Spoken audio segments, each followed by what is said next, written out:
Okay, so that's the leg of the spring that I'm pointing at with the silver thing.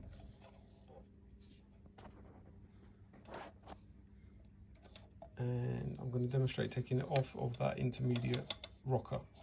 So I'm putting my metal tool on the side leg, and I'm just going to push it towards the back of the head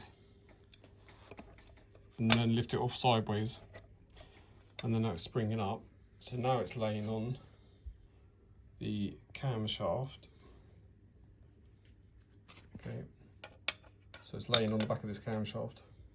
So now to put the spring where it should be, I'm going to put the tool underneath the camshaft on the side arm of that spring, and then I'm going to push towards the back of the cylinder head. Just put the camera up on top.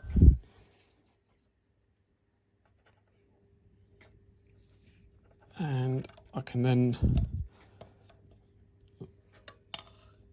locate that spring on the back of that intermediate arm.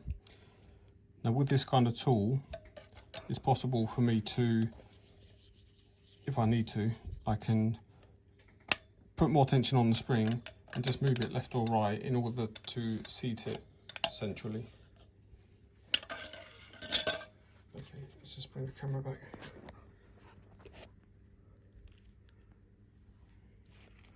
So that's on the variable valve timing mini engine.